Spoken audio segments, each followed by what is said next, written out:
And then there were 3, and hometowns are already here. How about it? Welcome to Playing the Field, a Bachelor podcast. I'm your host, Ryan Field, the sports anchor here at WABC in New York City. Joined now, as always, by our 2 favorites, Jen Matarese, our Bachelor insider, and our Bachelor expert, Gina Sirico, out there at KABC in Los Angeles.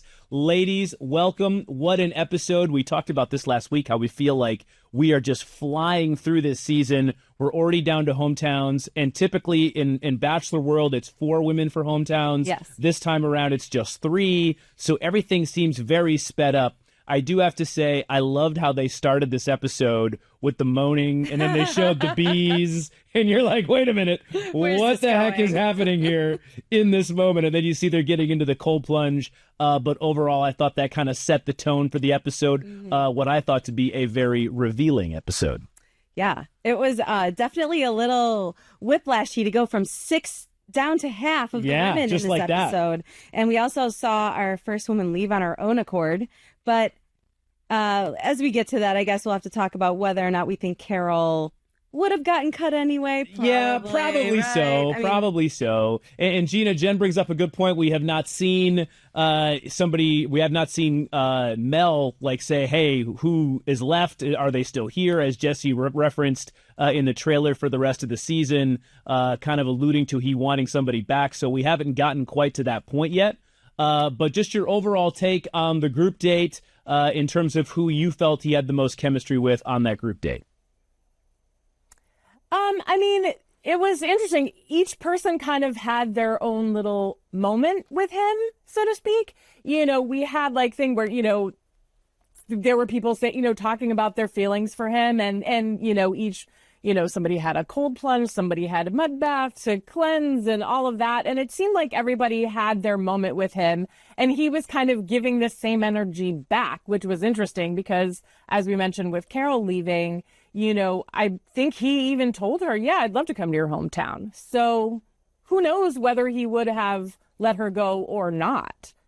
It was interesting in that way. Yeah, I thought Peg and he had great chemistry in the mud bath. You had Cheryl and Debbie both tell him that they're falling for him.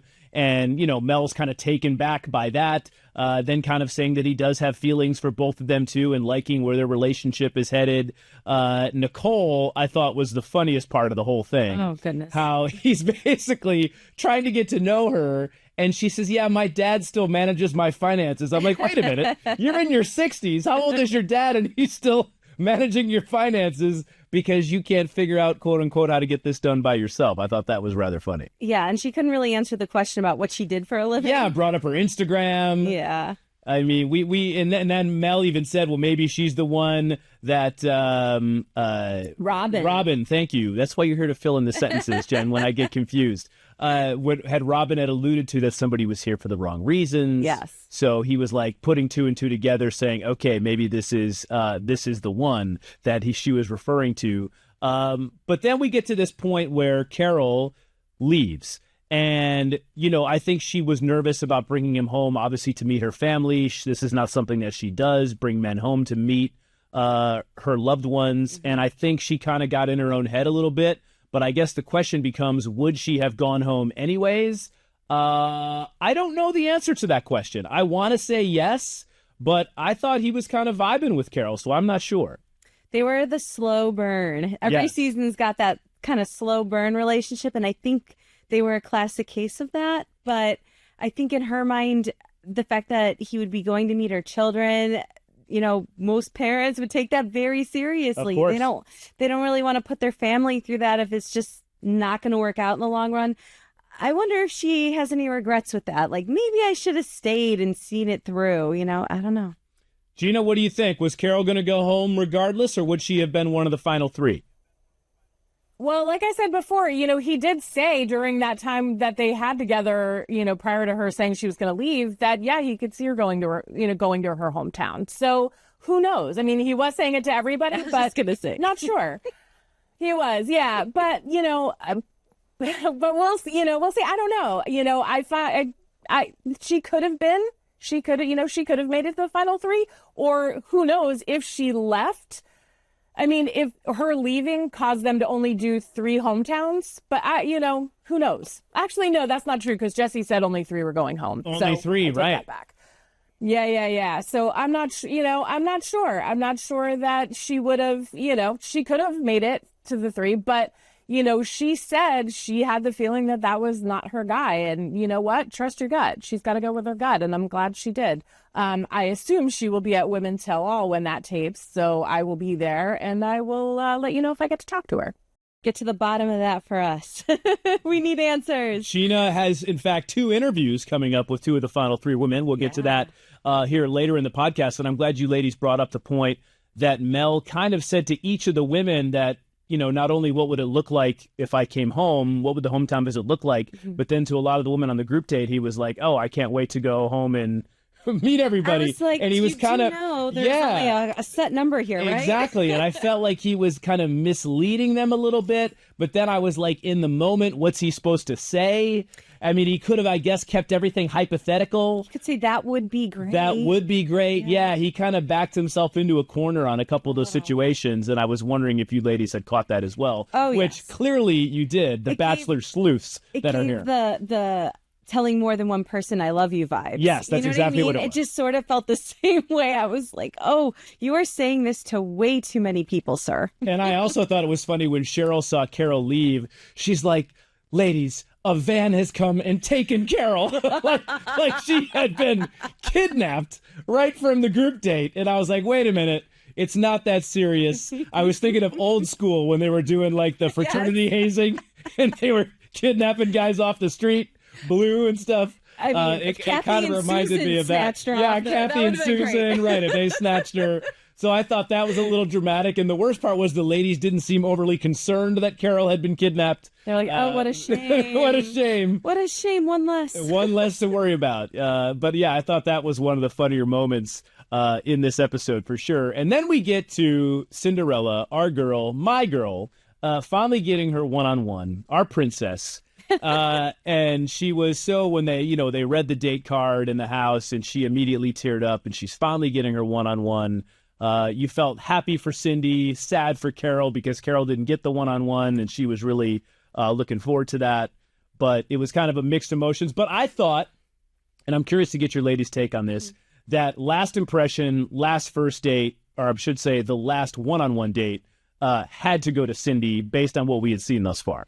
I thought so. I think it would have been out of place to not give her that date, but her and Carol had been talking toward the beginning of the episode about wanting that one-on-one date, right?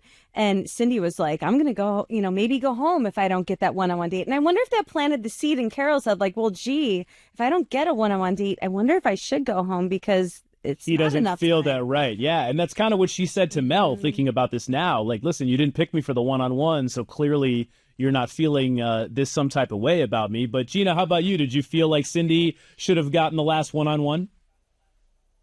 I mean, obviously that's up to Mel. Yeah, I do believe from what we've seen so far that Cindy, and he definitely have a connection.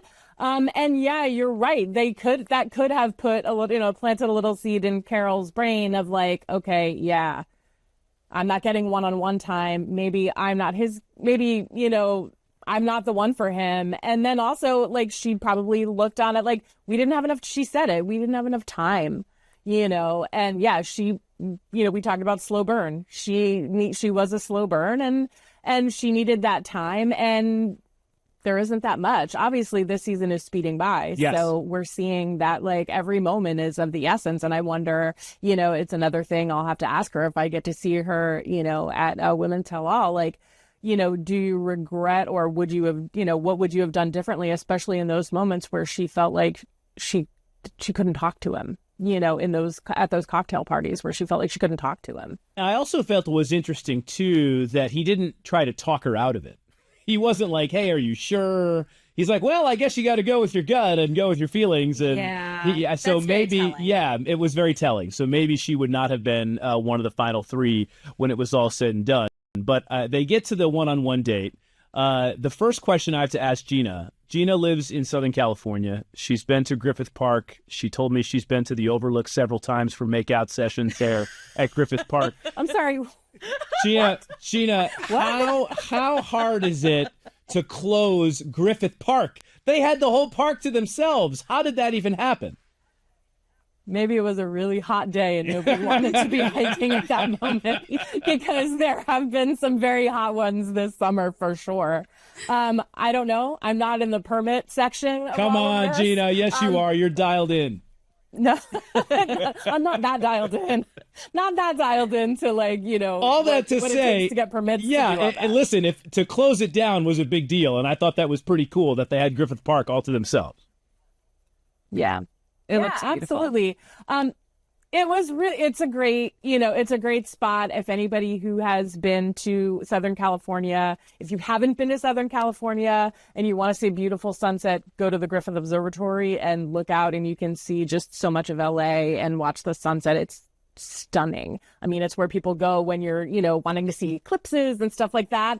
And, as Cindy said, he is Mel is the sun, moon, and stars for her. So Yes. It seemed like the absolute perfect place to go have a date. How cute. And they really did connect, and it was beautiful. I liked the star. I loved.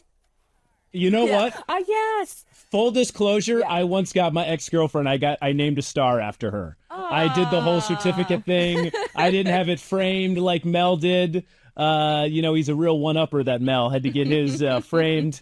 But I did have a star named after my ex-girlfriend, which is obviously still in the galaxy, named after Ashley. She's out there. So yeah, that one hit a little close to home when he said, I named a star after you. Yeah, how about that? You name-checked her and everything. I name-checked her and everything. If she's listening, she knows who she is. But I thought that was a very cute moment. I also thought Mel's reaction when he got on the horse. This is like this tough NFL guy who thought he had been on a horse when he was 3 or 4, but couldn't entirely say for sure that he had. And he's like, oh, whoa, whoa. And they got like the camera angle up as he's trying to maneuver around this horseback ride. And I wanted to save this for you ladies for the podcast. I have some inside sources that are producers on the show. And they said one thing that they left on the cutting room floor was Mel looked at Cindy and said, girl, you look good on that horse. I couldn't believe they didn't put it in. That never Damn, happened. girl, you look good on that horse. It was if Grant had come back himself and said it to Cindy. It was unbelievable. I was looking on Instagram the other day, and he was at Dancing with the Stars. Grant or Mel? Grant. Yeah. Yes. Telling everyone they looked good on horses. For those of you that don't know, it was during Jen's season when Grant told Jen that, girl, you look good on that horse. That was one of our all-time favorite lines. I liked how Cindy said that he was coaching the horse. Yeah, he was coaching the horse. And she found that to be very cute. She was in her cowboy get-up. She looked quite natural on the horseback. And I thought, listen, it started in the middle of the day at a closed-down Griffith Park and ended under the stars looking through the telescope. So this was clearly what we saw and what actually happened were two very different things. Yeah. But I think we can deduct from what we did see that they had one heck of a time on this date, and their relationship has probably, fair to say, vaulted to the top in terms of his relationship with the other 3 ladies that are left. So you think she's number one? I think she's the sports term leader in the clubhouse. All right. Gina, what do you think? You think she's the leader in the clubhouse at this point, Cindy? I would agree with that. I think they do have a special connection. I think that they just seem to kind of like fit well together. I did like when she was saying that, everything that happened with her marriage and kids and family and all of that, she like came on the show to kind of let her past go and like really kind of start fresh. And I think he probably appreciated that as well. So it was interesting to hear. And I think that probably helped catapult her a little bit too. Because I think honestly, like, I'll just throw this out there. I will admit I was wrong. I thought. Whoa, David, are we recording on this? Do we have that? I'll be quiet. What's the date on the calendar here? Let's get this set in stone. Anyway, sorry, Gina, I didn't mean to interrupt. Go ahead. Continue. No, I thought it was going to be Nicole. I thought it was going to be Nicole because he just seemed so into everything, like I said, I think last week where, he was picking up everything she was putting down. But I think this week she showed her cards and he didn't like what he saw. He saw that it wasn't going to be all about him. There was a lot going to be about her and getting her Instagram fame and getting a cookbook and doing all of that. And I think that was why she was, like put on back burner there. And she did say she kind of like, yeah, I agree with you. And And she did say that maybe she could be the next Golden Bachelorette. Now, she would be fun. Yeah, she'd be fun to watch, but I think it would be where you'd question her motives. Yeah, of course. I don't know if we need another season where we start off rocky. But maybe with the new, she kind of has similar vibes to the new Bachelorette, doesn't she? A little. Our friend from Secret Lives of Mormon Wives. I mean, there's a little bit of similarity there, I feel like. We're discounting Peg. I think Peg could be number one. Yeah, honestly. I think Peg could be number one. And, I'm glad you brought up Peg because our friend Gina in Los Angeles, Gina, you had a chance to speak one-on-one with Peg. How and when did that happen?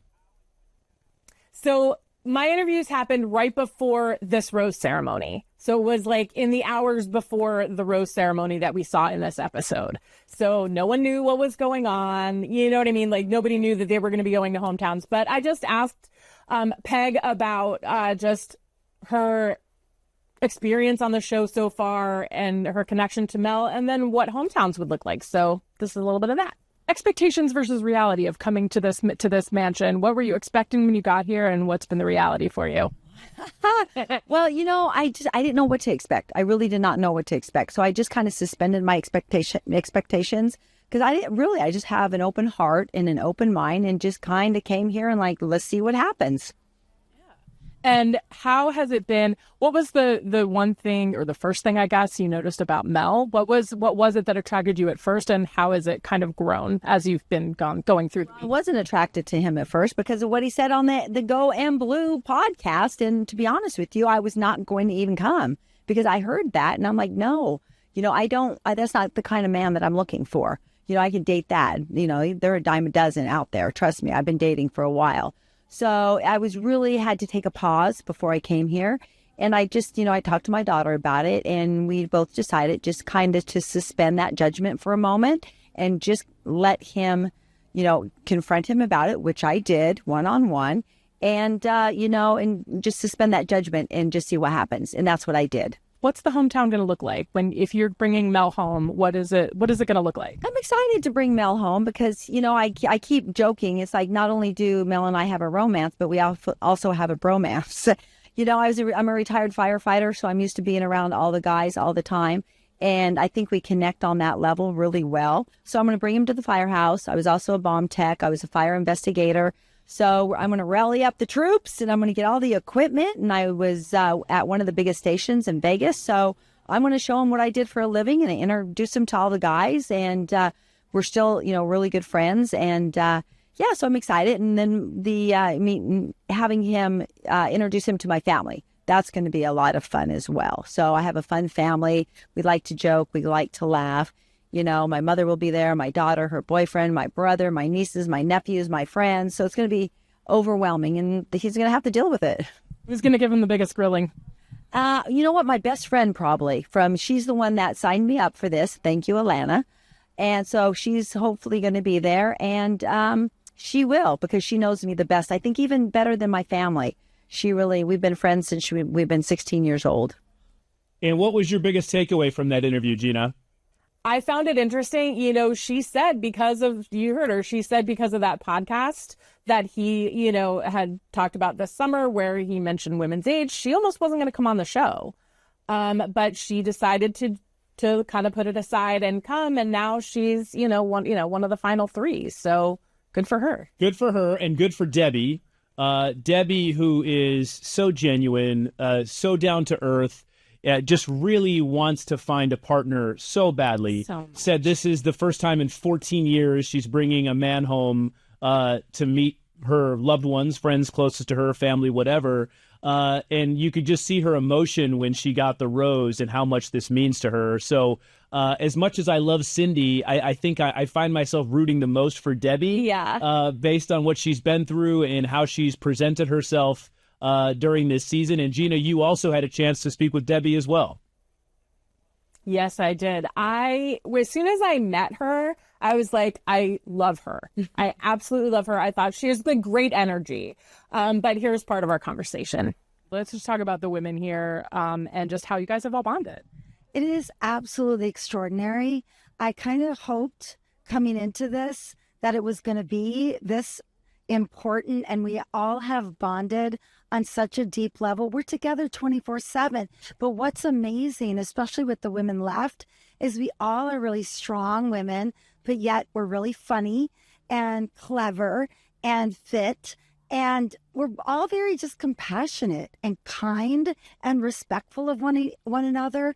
And I think the best part is, though, that we really root for each other and we support each other. So as much as we all have formed a connection with Mel, it's, when you get older and you're a little wiser and you've been around for a while, you just know the truth is he's going to end up with who he's supposed to end up with.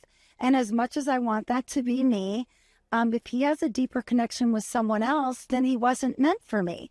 So we absolutely love and adore each other. I mean, these are my friends for life. You talk about wanting it to be you. Tell me what it is about your connection. What is it that really attracted you to him, and how has it grown? What originally attracted me to Mel was that, well, first, I mean, look at him. I mean, he's so handsome and he's my type. I like a bigger, stocky build. And I loved that he was an ex-pro football player, but I also love that he's a lawyer. So that shows he has the physical discipline, the mental discipline, and then he also has an entrepreneurial spirit like I do. And so I thought right away, oh my gosh, we're going to connect on so many levels.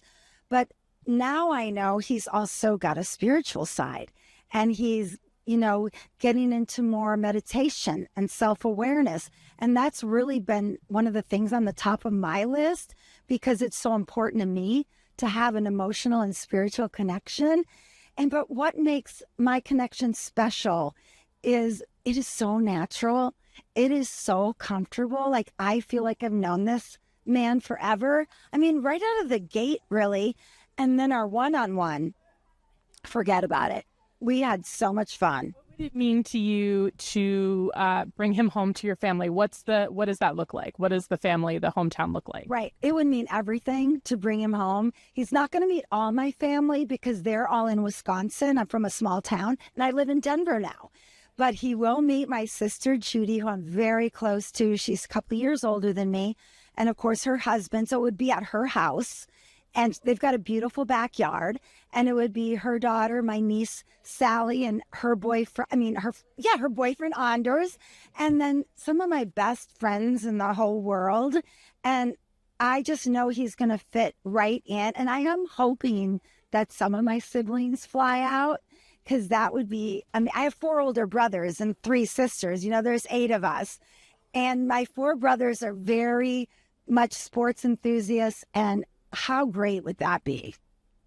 Be amazing. Would they also be the one to grill him and make sure that he is the right person for their sister? They would not grill Mel, because they would just be, finally. Okay, so finally, Deb, you finally found someone. I mean, seriously, it's taken a long time. I'm 65 years old. I've never been married. I've come close, certainly. And no, I think the only one that might grill him just a tad might be my sister, Judy, because she's protective over me. And what was your biggest takeaway from that conversation, Gina? She just is so sweet and genuine. And I just love everything about her. I think that, if it doesn't work out for her and Mel, she talked about wanting to find love. She told me then, which I had not known, before, because we'd never met. We hadn't known anything about the women, that she had never been married. And I immediately felt that kinship because same girl. But I do think she deserves to find love and happiness. And if it's not with Mel, maybe she would be a great Golden Bachelorette. I think she would be fun. She's energetic, and, you just never know. I think she's great. I liked her a lot. I think her being the next Golden Bachelorette is a great call if she doesn't win. Top of my list if she doesn't win. Jerry was great, too, who we spoke to the other week. So fans, check out that on our YouTube and site. Yeah, absolutely. And if you like our podcast, what do you need to do? Like and follow us. Real quick before we go, favorites as we head into hometowns. I'm saying Cindy. Cindy, but Peg is right up there. Gina? I'm going with Jesse on this, that I don't know that Peg and Mel have the same energy. Like, she may be too much for him. I think it's going to be Cindy. All right, there you go. And we know you at home have your favorites. We saw the trailer for next week. Mel seems unsure. A lot more drama kind of rising to the surface here as we get down to the final few episodes of this season of The Golden Bachelor. We thank you so much for being here as always. For Jen and Gina, I'm Ryan. We'll see you next time on Playing the Field.